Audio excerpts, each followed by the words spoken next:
ನೋಡಿ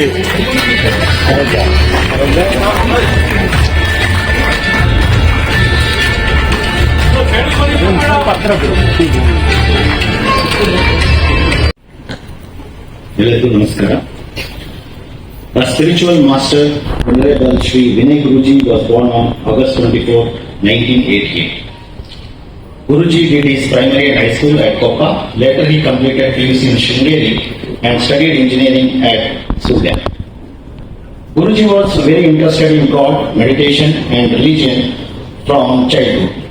Served as a lecturer in Sahyadri Polytechnic College, Tirthahalli, for 2 years. After 2 years of lecturing, he devoted his entire time to spirituality. Vinay Guruji, who was a lecturer, had a dream of going abroad. Dattatreya Swami influenced Vinay Guruji in 2010 while preparing the visa. After that, Vinay Guruji gave up his desire to go abroad and settle down in Gaurigatte. Guruji is not a publicity seeker like others. He doesn't want people to recognize him, but he has a heart to help those in need.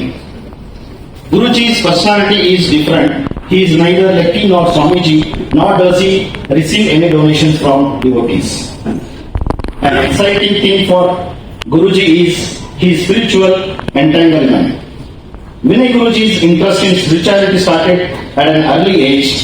While playing, he made up his mind to understand the supreme importance of spirituality while implementing the Shivalinga he found in the soil.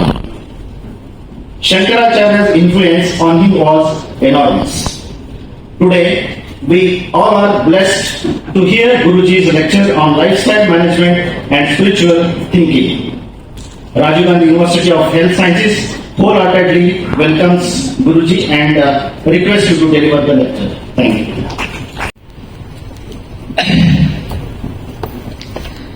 गुरुवे सर्वलोकानां भेषजे भवरोगिण निधये सर्वविद्वानां दक्षिणामूर्तये नमः.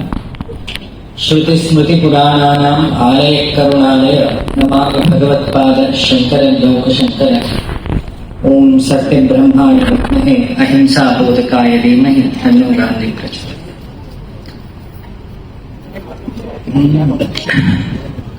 ನನ್ನ ಪರಿಚಯ ಮಾಡ್ತಾ ಅವರು ಸುಮಾರು ಏನೇನೋ ಹೇಳಿದ್ರು. ಇವೆಲ್ಲ ನಂಬಲಿಕ್ಕೆ ಅರ್ಹ ಅಲ್ಲದ ವಸ್ತುಗಳು ಇರಲಿ. ನಾನು ಅದಕ್ಕೆ ನಮ್ಮ ಡಾಕ್ಟರ್ ಭಗವಾನ್ ಅವ್ರ ಹತ್ರ ಹೇಳ್ತಿದ್ದೆ, ಒಂದು 5 ನಿಮಿಷ ವೇಸ್ಟ್ ಮಾಡಿದ್ರಿ ಈಗ ನನ್ನ ಬಗ್ಗೆ ಹೇಳಿ. ನೋಡಿ, ಪಾಸ್ಟಿನ ಪರಿಚಯ ಏನಕ್ಕೂ ಉಪಯೋಗಕ್ಕೆ ಬರಲ್ಲ ನಂಗೆ ಗೊತ್ತಿದ್ದ ಅಲ್ವಾ. ನಾವೀಗೇನು ಪ್ರೆಸೆಂಟ್ ಟೆನ್ಸ್ ಇದೆಯಲ್ಲ ತುಂಬಾ ಇಂಪಾರ್ಟೆಂಟ್ ಅನ್ಕೊಳ್ತೀವಿ. ಸೊ ಇವತ್ತು ಖುಷಿ ವಿಚಾರ, ನಾನು ಇನ್ವಿಟೇಷನ್ ನೋಡಿರ್ಲಿಲ್ಲ, ಈಗ ಇಲ್ಲಿ ಬಂದು ನೋಡಿದೆ. ಯಾಕಂದ್ರೆ ಡಾಕ್ಟರ್ ಭಗವಾನ್ ಅವರ ಆಶ್ರಮಕ್ಕೆ ಅತಿ ಹತ್ತದ ಪರಿಚಯ, ಮತ್ತೆ ನಮ್ಮ ರಿಜಿಸ್ಟರ್ ಅವರು, ನಮ್ಮ ಮಿನಿಸ್ಟರ್ ಆದ ಹಂಬಲ್ ಹಾರ್ಟಿನ ಪಾಟೀಲ್ ಅವರು. ಸೊ ಅವ್ರು ಕರೆದ್ರು, ಪ್ರೋಗ್ರಾಮಿಂಗ್ ಬಂದೆ. ಇಲ್ಲಿ ಬಂದ್ಮೇಲೆ ಗೊತ್ತಾಯ್ತು ಟಾಪಿಕ್ ಕೊಟ್ಟಿದ್ದಾರೆ. ಹಾಗೆ ಇವತ್ತು ನಾನು ಎಲ್ಲರಲ್ಲೊಂದು ರಿಕ್ವೆಸ್ಟ್ ಮಾಡೋದು ಇಷ್ಟೇ.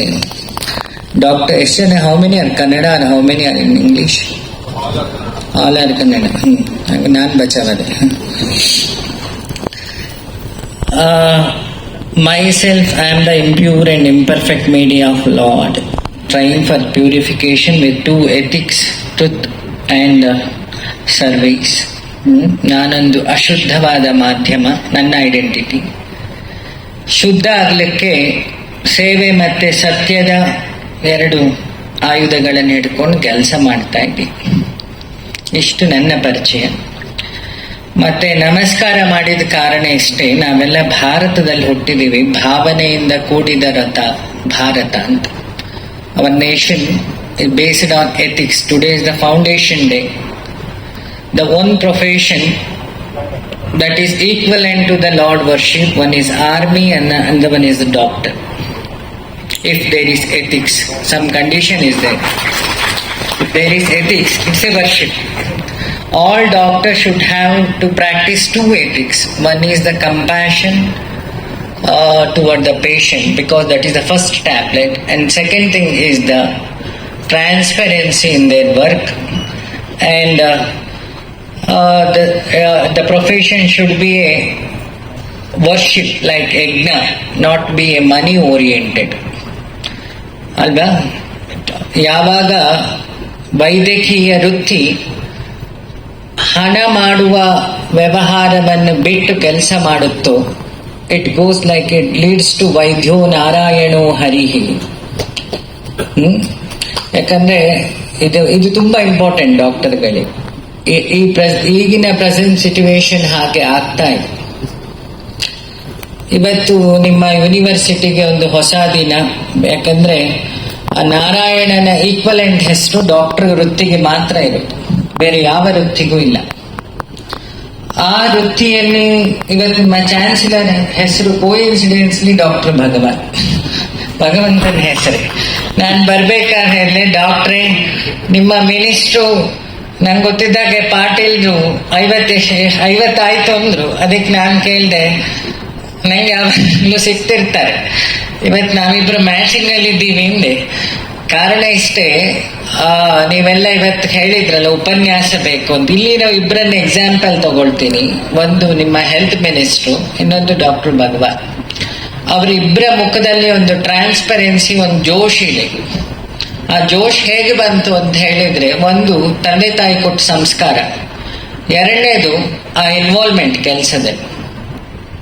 ಇದೆರಡು ಇದ್ರೆ ಯಾವುದೇ ಪ್ರೊಫೆಷನ್, ಅದು ಡಾಕ್ಟರ್ ಪ್ರೊಫೆಷನ್ ಆಗ್ಲಿ ಯಾವುದೇ ಪ್ರೊಫೆಷನ್ ಆಗ್ಲಿ, ಆ ಎಂಟ್ರಪ್ರಿನರ್ ಇಂದ ಎನ್ಲೈಟ್ಮೆಂಟಿಗೆ ಹೋಗ್ಲಿಕ್ಕಾಗ್ತದೆ. ಅದಕ್ಕೆ ಶಾಸ್ತ್ರ ಶುರುವೇ ಹೇಳೋದು ಸತ್ಯಂ ಬದ ಧರ್ಮಂ ಚರ. ಸತ್ಯ ಮೀನ್ಸ್ ಇಟ್ಸ್ ಎಥಿಕ್ಸ್. ಧರ್ಮಂ ಚರ, do in action. What you learn from Satya, do in action. If it is a word, it is a nonsense. Without knowledge, action is poison. So ಎಲ್ಲ ಡಾಕ್ಟರ್ಗಳಿಗೆ ನನ್ನ ರಿಕ್ವೆಸ್ಟ್ ಇಷ್ಟೇ, be a patience, otherwise you're a patient. First rule ಅದು. ಯಾಕಂದ್ರೆ ಡಾಕ್ಟರ್ಗಳಿಗೆ they are having the pressure. Family, ಯಾರು ಸನ್ಯಾಸಿಗಳೆಲ್ಲ, ಎಲ್ಲ ಡಾಕ್ಟರ್ಗಳಿಗೂ ಅವ್ರದ್ದೇ ಆದ ಪ್ರೆಷರ್ ಇರುತ್ತೆ, ಫ್ಯಾಮಿಲಿ ಪ್ರೆಷರ್ ಇರುತ್ತೆ. ಅದನ್ನೆಲ್ಲ ಬಿಟ್ಟು ಅವ್ರ ಪೇಷಂಟ್ ಜೊತೆಗೆ ಟ್ರೀಟ್ ಮಾಡಬೇಕು. ಯಾಕಂದ್ರೆ ಪೇಷಂಟಿಗೆ ದೇವ್ರು ಕಾಣ್ತಿಲ್ಲ. They are treating you guys are a replica of lord. ಭಗವಂತನ ರೆಪ್ರೆಸೆಂಟೇಟಿವ್ ಆಗಿ ನಿಮ್ಮನ್ನು ನೋಡ್ತಾರೆ. ಯಾಕಂದ್ರೆ ಇಲ್ಲಿ ಹಾಸ್ಪಿಟ್ಲ್ ಇದೆ. ಒಬ್ಬ ಹುಷಾರಿಲ್ದವನು ಓಡ್ ಬಂದಾಗ ಸ್ವಾಮೀಜಿ ಹೇಳಿದ್ರು, ಜ್ಯೋತಿಷ್ಯರೇ ಹೇಳಿದ್ರು, ವಾಸ್ತು ಅವನೇ ಹೇಳಿದ, ಅದೆಲ್ಲ ಅವ್ನು ತಲೆ ಕೆಡ್ಸ್ಕೊಳಲ್ಲ. ಡಾಕ್ಟರ್ ಅಂತ ಹೇಳ್ತಾನೆ ನಿಂಗೆ ಏನಾಗಲ್ಲ ಅಂತ. ಅದೇ ಫಸ್ಟ್ ಟ್ಯಾಬ್ಲೆಟ್. ಅದಕ್ಕೆ ಹೇಳ್ತದೆ, first tablet is the compassion, the second tablet is ಅವರಿಗೆ ನೀವು ಕಾನ್ಫಿಡೆನ್ಸ್ ಲೆವೆಲ್ ತುಂಬ್ತಿರಲ್ಲ ಅದು. ನಾನು ಹೆಲ್ತ್ ಮಿನಿಸ್ಟ್ರಲ್ಲೂ ಚಾನ್ಸಲರ್ ಅವರಲ್ಲಿ, ಅದಕ್ಕೆ ನಮ್ಮ ಪ್ರಧಾನಿಯವರೆಲ್ಲ ಕಡೆ ಯೋಗ ಡೇ ಮಾಡ್ತಾ ಇದ್ದಾರೆ. ಯೋಗ ತುಂಬಾ ಅಗತ್ಯ ಇರೋದು ಒಂದು ಪೊಲೀಸ್ ಡಿಪಾರ್ಟ್ಮೆಂಟ್ಗೆ, ಇನ್ನೊಂದು ಡಾಕ್ಟರ್ ಡಿಪಾರ್ಟ್ಮೆಂಟ್. ಎರಡೂ ಟ್ರೀಟ್ಮೆಂಟ್, ಅವ್ರದ್ದು ಲಾಠಿ ಟ್ರೀಟ್ಮೆಂಟ್, ಇವ್ರದ್ದು ಸೂಜಿ ಟ್ರೀಟ್ಮೆಂಟ್. ಆ ಟ್ರೀಟ್ಮೆಂಟ್ ಅಲ್ಲಿ ಸಾಕ್ಷಿ ಮುಖ್ಯ, ಈ ಟ್ರೀಟ್ಮೆಂಟ್ ಅಲ್ಲಿ ನೋವನ್ನು ವಾಸಿ ಮಾಡುವುದೇ ಮುಖ್ಯ. ಡಾಕ್ಟರ್ ದೇವರಿದ್ದಾಗ ಅವರಿಗೆ ಪೊಲೀಸು ಕಳ್ಳ ಅಂತೆಲ್ಲ ಇರಲ್ಲ. ಆ ಪೇಷಂಟ್ ಅನ್ನು ಪ್ರೊಟೆಕ್ಟ್ ಮಾಡಬೇಕು ಅಂತಿರ. This is the basic ethics for the medical science. So ಇದಕ್ಕೆ ಸೈನ್ಸ್ ಅನ್ನೋದಕ್ಕೆ ವಿಜ್ಞಾನ ಅಂತ. ಈಗ ನಾನು ನನ್ನನ್ನು ಕರೆದ ಆಧ್ಯಾತ್ಮಕ್ಕೆ ಬರ್ತೀನಿ ಈಗ. ಸೊ ವಾಟ್ ಈಸ್ ದ ಆಧ್ಯ? ಆಧ್ಯ ಅಂದ್ರೆ the potential that resides inside. ಈ ಮೈಕ್ ಒಳಗೆ ಎನರ್ಜಿ ಇದೆಯಲ್ಲ, ಕರೆಂಟ್, ಅದಕ್ಕೆ ರೂಪ ಇಲ್ಲ. ಅದೇ ಎನರ್ಜಿ ಇಲ್ಲೂ ಬೆಳಗ್ತಾ ಇದೆ, ಇಲ್ಲೂ ಬೆಳಗ್ತಾ ಇದೆ, ಅಲ್ಲೂ ಬೆಳಗ್ತಾ ಇದೆ, ಅಲ್ಲೂ ಅವನ ಕ್ಯಾಮ್ರಾದಲ್ಲೂ ಬೆಳಗ್ತಾ ಇದೆ. ಆ ಬೆಳಗ್ತಾ ಇರೋ ಲೈಟಿಗೆ ಹೆಸರಿಲ್ಲ, ಫಾರ್ಮ್ ಇಲ್ಲ, ಆದ್ರೆ ಬೆಳಗ್ತಾ ಇದೆ. ಈ ಮಂಗನ ಫೋಟೋ ಸಮೇತ ಅದರಲ್ಲಿ ಅದೇ ಲೈಟ್ ಇಂದಾನೆ ಬರ್ತಾ ಇದೆ. ಯಾರೋ ಹೇಳಿದ್ರು ಹಿಂದೂಗಳಲ್ಲಿ ಇಷ್ಟೊಂದು ದೇವರಿದ್ದಾರೆ, ಹೇಗೆ ಪೂಜೆ ಮಾಡೋದು? ದೇವರಿಗೆ ಫಾರ್ಮ್ ಕೊಟ್ಟಿದ್ದು ನೀವು. You are the former, but he is formless. He is the light ಅಲ್ವಾ? ನಾವೆಲ್ಲ ಇಲ್ಲಿ ಕೂತ್ಕೊಂಡಿದ್ದೀವಿ ಯಾವುದೋ ಒಂದು ಒಳ್ಳೆ ಉದ್ದೇಶಕ್ಕೆ. ನಾನಂತೂ ಇಲ್ಲಿ ಗುರುಗಳಾಗಂತೂ ಬರಲಿಲ್ಲ. My self universe is the university. Please observe, you will get the knowledge. ಅವರ ಫಂಕ್ಷನ್ನಿನ ಹೆಡ್ಲೈನು ಅದೇ ಇತ್ತು, ವಿಶ್ವವಿದ್ಯಾಲಯ. ಯಾವಾಗ ಜಗತ್ತನ್ನ ವಿದ್ಯಾಲಯ ತರ ನೋಡ್ತಿರೋ ಅವಾಗ ನಿಮಗೆ ಸುಮಾರು ನಾಲೆಡ್ಜ್ ಸಿಗುತ್ತೆ. ಇಲ್ಲ ಅಂದ್ರೆ ಈ ಸಿಲೆಬಸ್ಸಿನ ಪುಸ್ತಕದೊಂದಿಷ್ಟು ಸಿಗ್ತದೆ. It is a content, it is not the knowledge. ಎರಡಕ್ಕೂ ಡಿಫರ್ ಇದೆ. ನಾಲೆಡ್ಜ್ ಈಸ್ ದ ಅನುಭವ, that is the practicality. Content ಓದಿತ್ತು ಅಲ್ವಾ. ಈಗ 3 ಸೈನ್ಸ್ ಇದೆ. ಈ ಬಾಡಿಯನ್ನೇ ಒಂದು ಮೈಕ್ ಅನ್ಕೊಳ್ವ, ನಾನು ಮಾತಾಡ್ತಾ ಇದ್ದೀನಿ, ಇಲ್ಲೊಂದು ಮೈಕ್ ಇದೆ, ಎರಡರೊಳಗೂ ಒಂದೇ ಕರೆಂಟ್ ಇದೆ, ಅದಕ್ಕೆ ನಮಸ್ಕಾರ ಮಾಡಿದ್ದು. ಎರಡನೇ ಉದ್ದೇಶ ನಮಸ್ಕಾರ ಮಾಡಿದ್ದು, you sacrifice your life at the time of Covid. ಎಲ್ಲ doctors putting your own life to risk, you saved so many families ಅಲ್ವಾ. ದೇವಸ್ಥಾನಗಳ ಅಗತ್ಯತೆಗಿಂತ the requirement of hospital is more requirement ಇದೆ ವಿಲೇಜಸ್. ನಾನೀಗ ಪಾಟೀಲ್ ಹತ್ರ ಹೇಳಿದೆ ಮೊನ್ನೆ, ನಂದೊಂದು ಫಿಲಾಸಫಿ ಇದೆ, ಸಿ ದ ಲಾರ್ಡ್ ಇನ್ ನೀಡಿ, ನಾಟ್ ಇನ್ ಗ್ರೀಡಿ. ನಾನು ದೇವಸ್ಥಾನಕ್ಕೆ ಹೋದ್ರೆ ಹುಂಡಿಗೆ ದುಡ್ಡು ಹಾಕುದು ಕಮ್ಮಿ, ಅಲ್ಲಿ ಕೆಲಸ ಮಾಡೋರಿಗೆಲ್ಲ ಬಟ್ಟೆ ಎಲ್ಲ ಕೊಟ್ಬಿಟ್ಟು ಬರ್ತೀನಿ. ಯಾರೋ ಕೇಳಿದ್ರೆ ಏನು ದೇವ್ರ ಖುಷಿಯಲ್ಲಿ ಇದ್ದಾನೆ, ಭಕ್ತರದ್ದು ಖುಷಿಯಲ್ಲಿ ಇಲ್ಲ. ಬಾಗಿಲು ಗಂಟೆ ನೋಡೋದಲ್ಲ, ಬಾಗಿಲಲ್ಲಿ ಕಸ ಹೊಡಿಯೋಳನ್ನು ನೋಡು, ಅವಾಗ ದೇವರೇನು ಅಂತ ಅರ್ಥ ಆಗುತ್ತೆ. ಯಾಕೆ ದೇವರಂದ್ರೆ ಒಂದು ಫಾರ್ಮ್ ಅಲ್ಲ, ದಿವಿ ಇತಿ ದೇವಹಾನ್. ದಿವಿ ಅಂದ್ರೆ ಬೆಳಕು. ನಿಮ್ಮೆಲ್ಲ ಶರೀರದ ರೂಪ ಬೇರೆ, ಜಾತಿ ಬೇರೆ, ಏನೇನು ಎಲ್ಲ ನೀವು ಹಾಕೊಂಡ ಸುಮಾರು ಇದೆಯಲ್ಲ, ಅದೆಲ್ಲ ಬೇರೆ ಬೇರೆ. That all identity that you created, it is not original ಅಲ್ವಾ. ದೇಹ ಮತ್ತೆ ಜೀವ ಎರಡೂ ಇದೆ. ದೇಹದ ಬಗ್ಗೆ ನಾಲೆಡ್ಜ್ ಇರೋ doctors the knowledge towards the body, it is anatomy ಅಲ್ವಾ. ಮನಸ್ಸಿನ ಬಗ್ಗೆ ಅನಾಲಿಸಿಸ್ ಮಾಡಿದ್ರೆ ಇಟ್ ಇಸ್ ಎ ಸೈಕಾಲಜಿ. ಅದ್ರ ನೆಕ್ಸ್ಟ್ ಒಂದಿದೆಯಲ್ಲ, ನಮ್ಮ ಎಲ್ಲ MBBS ಎಸ್ಸೆ ನೋಡ್ ತನಕ ಬರುತ್ತೆ. ಯಾಕೆ ಹಾರ್ಟಿಗೆ ಸಿಗ್ನಲ್ ಎಲ್ಲಿಂದ ಬರುತ್ತೆ ಅಂದ್ರೆ ಎಸ್ಸೆ ನೋಡಿಂದ ಬರುತ್ತೆ ಅಂತಾಯ್ತು. ಅದಕ್ಕೆ ಸಿಗ್ನಲ್ ಎಲ್ಲಿಂದ ಬರುತ್ತೆ, ದಟ್ ಈಸ್ ದ ಕ್ವಶನ್. ಅಲ್ಲಿಂದ ಆಧ್ಯಾತ್ಮ ಶುರುವಾಗ್ತದೆ. ಹೇಗೆ ಖಾಲಿ ಆಕಾಶದಲ್ಲಿ ಸ್ಪೇಸ್ ಸನ್ ಹೇಗೆ ರಿಸೈಡ್ಸ್ ಇದ್ದಾನೋ, ನಿಮ್ಮ ದೇಹದೊಳಗೆ ಬ್ರಾಂಕೈಟ್ಸಿನ ಮಧ್ಯ ಒಂದಡಿ ಖಾಲಿ ಜಾಗ ಇದೆ.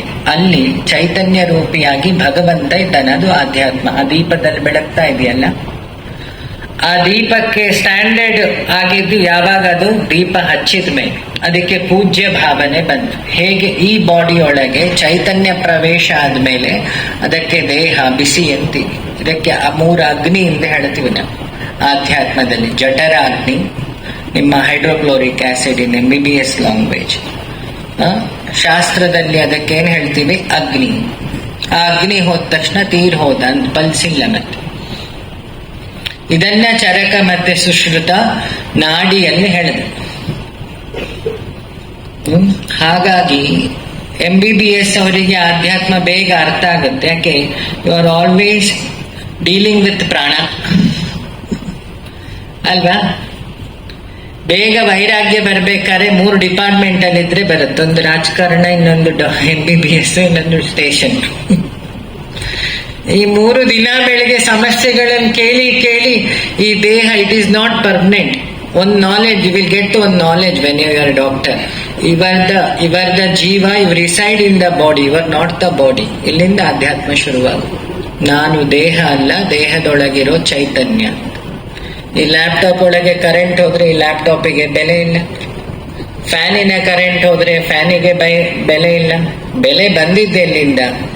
ವ್ಯಕ್ತಿ, ಅವನ ತತ್ವ, ವ್ಯಕ್ತಿತ್ವ ಮತ್ತೆ ಶಕ್ತಿ. ಯಾವಾಗ ಅವನೊಳಗೆ ತತ್ವ ಪ್ರವೇಶ ಆಗುತ್ತೆ, ಈಗ ನಮ್ಮ ಪಾಟೀಲ್ರಲ್ಲಿ ಆ ಹಂಬಲ್ನೆಸ್ ಬರ್ಲಿಕ್ಕೆ ಉತ್ತರ ಕರ್ನಾಟಕದ ಸಂತರ ಇನ್ಫ್ಲೂಯೆನ್ಸ್ 1, ಅವರೂರು ಗಾಣಗಾಪುರದ ಹತ್ರ 2, 3 ಅವರ ತಾಯಿಯ ಇನ್ಫ್ಲೂಯೆನ್ಸ್, ಇನ್ನೊಂದು 4 ಅವರು ಸಣ್ಣಲಿಂದ ಹಂಬಲ್ನೆಸ್ ಅನ್ನ ಮಣ್ಣಲ್ಲೇ ಉಂಟು ಉತ್ತರ ಕರ್ನಾಟಕದಲ್ಲಿ. ಇಲ್ಲೆಲ್ಲ ನಮ್ಮ ಸಿಟಿ ಕಡೆ ಬಂದ್ರೆ ವಿ ಆರ್ ಆಲ್ ಇಂಟೆಲಿಜೆನ್ಸ್. ಒಂದು ಎಕ್ಸಾಂಪಲ್ ಕೊಟ್ಟಿದ್ದ, ಯಾರೋ ಕೇಳಿದ್ರು why you are residing in village ಅಂತ. I reside in village because the innocence is there. In your city always intelligence. You all talk with the brain. Loss and gain, permutation combination is going. The Lord resides here, heart. ಅಲ್ಲಿ calculation ಇಲ್ಲ. ಹೃದಯಕ್ಕೆ think ಮಾಡೋ capacity ಇಲ್ಲ. ಹೃದಯಕ್ಕೆ ಒಂದೇ ಗೊತ್ತಿರೋದು, ಪ್ರೀತಿಯಿಂದ ಮಾತಾಡಿಸೋ. ಇದು ಡಾಕ್ಟರ್ಗಳು ಹೃದಯದ ಲ್ಯಾಂಗ್ವೇಜ್ ಕಲಿಬೇಕು. ಬೇರೆ ಲ್ಯಾಂಗ್ವೇಜ್ ವರ್ಕ್ ಆಗಲ್ಲ ಈ profession. When you learn the heart language, you are not the doctor, you are a divine. Because you are always dealing with prana. If you are not having that common sense, what happens? You are playing with prana. ಯಾಕೆ ಬೇರೆ ಎಲ್ಲ professional ಚೂರು ಯಾಮಾರಿದ್ರು ಏನೂ ಸಮಸ್ಯೆ ಇಲ್ಲ. Open heart surgery ಮಾಡ್ತಾ ಚೂರು ಯಾಮಾರಿದ್ರೆ, ಈಗ ಸುಮಾರು ಸ್ಟೂಡೆಂಟ್ಸ್ಗಳ ಅವಾಂತರ ಹಾಗೆ ಆಗಿದೆ. ಯಾಕೆ ಮನೇಲಿ ವೆಲ್ ಸೆಟಲ್ಡ್ ಇರ್ತಾರೆ, ಮ್ಯಾನೇಜ್ಮೆಂಟ್ ಸೀಟ್ ತಂದು ಹಾಕ್ತಾರೆ, ಹೆಂಗೆಂಗೋ ಮಾಡಿ ಪಾಸ್ ಆಗ್ತಾರೆ, ಕೊನೆಗೆ ಆಪರೇಷನ್ ಮಾಡ್ತಾ ಈ ಪೇಸ್ಟಿಗೆ ಬ್ರಷ್ ಫ್ರೀ ಅಂದಾಗೆ ಪೇಷಂಟ್ ಜೊತೆಗೆ ಕತ್ರಿ ಫ್ರೀ. ಯಾಕೆ ಅವ್ರ ಜೀವನ ಶೈಲಿ ಬಗ್ಗೆ ಮಾತಾಡಿ ಕೇಳಿ, ರಿಲೇಟೆಡ್ ಆಗಿ ಹೇಳಿ. ಯಾಕೆ ಇವನ ಪ್ರೆಷರ್ ಎಲ್ಲೋ ಇರುತ್ತೆ, ಇವತ್ತೆಷ್ಟು ಪೇಷಂಟ್ ಆಗುತ್ತೆ, ಇವತ್ತೆಷ್ಟು ಅರ್ನಿಂಗ್ಸ್ ಆಗುತ್ತೆ, ಇವತ್ತು ಈಗ ಓಡ್ತಾ ಇದೆ. ಈ profession, it is not a entrepreneurship, it is the way to enlightenment with ethics and duty. ಡಾಕ್ಟ್ರಿಗೆ ಪೂಜೆ ಇಲ್ಲ ಅಂತೆ. ಇವತ್ತು ಗುರು ಪೂರ್ಣಿಮೆ ಮಾಡ್ತಾ ನಾನು ಪ್ರತಿ ಆಸ್ಪತ್ರೆಗೆ ಹೋಗ್ತೀನಿ, ಅಲ್ಲಿರೋ ನರ್ಸಿಗೆ ಇವರಿಗೆಲ್ಲ ಬಟ್ಟೆ ಕೊಟ್ಟು ಕಾಲು ತೊಳೆದು ಬರ್ತೀನಿ. ಯಾರೋ ಕೇಳಿದ್ರಿ ಯಾಕೆ? ಒಂದು 6,000 ರೂಪಾಯಿ, ಪ್ರೈವೇಟಲ್ಲೆಲ್ಲ 6-10, ನಮ್ಮೂರು ಕಡೆ 6-10 ಸಾವಿರಕ್ಕೆ ಯಾರೋ ಹೆತ್ತು ತಂದೆ ತಾಯಿಯನ್ನ, ಪ್ರಾಪರ್ಟಿ ಮಾಡಿದ ಮಕ್ಕಳು ಪ್ರಾಪರ್ ಆಗಿ ಅಪ್ಪ ಅಮ್ಮನ ನೋಡ್ಕೊಳ್ಳಿಲ್ಲ. ಯಾರೋ ಒಬ್ಬ ನರ್ಸು ಆ ಕಫವನ್ನು ಬಾಚಿಸ್ತಾಳಲ್ಲ, ಹಾಗಾದ್ರೆ ದೇವರು ಯಾರು ಅಂತ ನಂದು ಪ್ರಶ್ನೆ.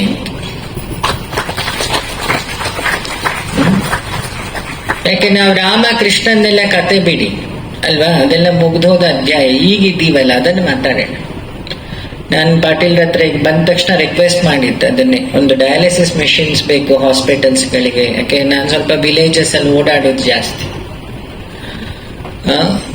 ಅಲ್ವಾ. ನಾನು ನನ್ನ ಗುರುಗಳು ಹುಟ್ಟಿದಬ್ಬಕ್ಕೆ ದೇವಸ್ಥಾನಕ್ಕೆ ಹೋಗೋಕ್ಕಿಂತ ನಾನೊಂದು ಮನೆ ಕಟ್ಕೊಡ್ತೀನಿ ಗಾಂಧಿ ಕುಟೀರ. ಯಾಕೆ ಅಲ್ಲಿ ವಿಗ್ರಹದಲ್ಲಿ ದೇವರಿರೋದು ಹೌದಾದ್ರೆ ಅಲ್ಲೊಂದು 4 ಜೀವ ಬದುಕ್ಲಿ, ಅಲ್ಲೂ ದೇವರಿರ್ಲೇಬೇಕಲ್ಲ. ಇವರ ನೆಕ್ಸ್ಟ್ ಟಾಪಿಕ್ ಅದೇ ನ್ಯೂಟ್ರಿಷನ್ ಫುಡ್ ಅಂತ. ಯಾವಾಗ ಅದು ನ್ಯೂಟ್ರಿಷನ್ ಆಗುತ್ತೆ, ಅದರಲ್ಲಿ ನ್ಯಾಚುರಲ್ ಆಗಿ ಎಥಿಕ್ಸ್ ಬಂದ್ರೆ ಮಾತ್ರ ನ್ಯೂಟ್ರಿಷನ್ ಅಂತ. ಇದನ್ನ ಶಾಸ್ತ್ರದಲ್ಲಿ ಪ್ರತ್ಯಾಹಾರ ಅಂತೀವಿ. ಪೇಷಂಟಿಗೆ ಪ್ರತ್ಯೇಕವಾದ ಆಹಾರ. ಪ್ರಾಣಾಯಾಮ, ಪ್ರಾಣಕ್ಕೆ ಆಯಾಮ, it's A methodology for the ಪ್ರಾಣ. ವ್ಯಾಯಾಮ, ವಾಯುಗೆ ಆಯಾಮ. ಈ 3 ಮಾಡಿದ್ರೆ ಕಾಯಿಲೆ ಬರಲ್ಲ. ಈ ಕಾಯಿಲೆಯ ಮೂಲ ಗುಟ್ಟು ಯಾವುದು? What is the core for the disease? First ಹುಡುಕ್ಬೇಕು. The core is the stress. What is the core for the stress? Desires. Normal desire ಅಲ್ಲೇ ಜಾಸ್ತಿ ಹೆಣ್ಮಕ್ಳಿಗೆ ಸಿಸ್ಟ್ ಆಗೋದು ಯಾಕೆ, ಹೆಡೇಕ್ ಬರೋದು ಯಾಕೆ, ಹೆಳ್ಳ ಯಾಕೆ ಅಂತೆಲ್ಲ ಮಹಿಳಾ ಮಣಿಯರೆಲ್ಲ ಇರೋದ್ರಿಂದ ಕಲ್ಲೊಡಿಬೇಡಿ. ಕಾರಣ ಇಷ್ಟೇ, ಎಲ್ಲಿ ಕಂಪ್ಯಾರಿಸನ್ ಬರುತ್ತೆ, ಇವಳು ರೇಷ್ಮೆ ಸೀರೆ ಹುಟ್ಟಿದಾಳೆ, ನಾನು ಅದನ್ನು ತಗೊಳ್ಬೇಕು, ಶುರುವಾಯ್ತು ಮಾತಾಟ. ನನ್ನ ಮಗ ಡಾಕ್ಟರ್ ಆಗ್ಬೇಕು, ನನ್ನ ಮಗ ಇಂಜಿನಿಯರ್ ಆಗ್ಬೇಕು, ಪಕ್ಕದ ಮನೆಯವರು ಈ ಪೇಂಟ್ ಹೊಡೆದಿದ್ದಾರೆ, ನಾವು ಅದಕ್ಕಿಂತ ಕಾಸ್ಟ್ಲಿ ಹೊಡಿಬೇಕು. ಇದನ್ನು ಹೇಳಿ ಹೇಳಿ ಹೇಳಿ when the desires become more and more, you are the first disease, first patient. Because the desire leads to devilness. ಯಾವಾಗ ತೃಪ್ತಾತ್ಮ ವಿನಶ್ಯತಿ ಅಂತ, ಅದಕ್ಕೆ ಭಗವದ್ಗೀತೆ. ಮೊನ್ನೆ ಯಾರೋ ಹೇಳಿದ್ರು ಏರೋಪ್ಲೇನ್ ಅಲ್ಲಿ ಗೀತೆ ಸುಡ್ಲಿಲ್ಲ ಅಂತ. ಯಾಕೆ? ದಟ್ ಇಸ್ ಭಗವಾನ್ ವಾಚ ಅಂತ. ಇಡೀ ಜಗತ್ತು ನಿಂತಿದೆ ಆ ಗೀತೆಯಲ್ಲಿ. ಒಂದು ಪುಸ್ತಕ, it is applicable for psychologist, applicable for politician, applicable for ಗೃಹಸ್ಥ, applicable for every one who doesn't believe the lord. ಆ ಪುಸ್ತಕ ಏನಾರಿದ್ರೆ ಅದು ಭಗವದ್ಗೀತೆ. ಇದು ನಮ್ಮ ಭಾರತದ ಕೊಡುಗೆ.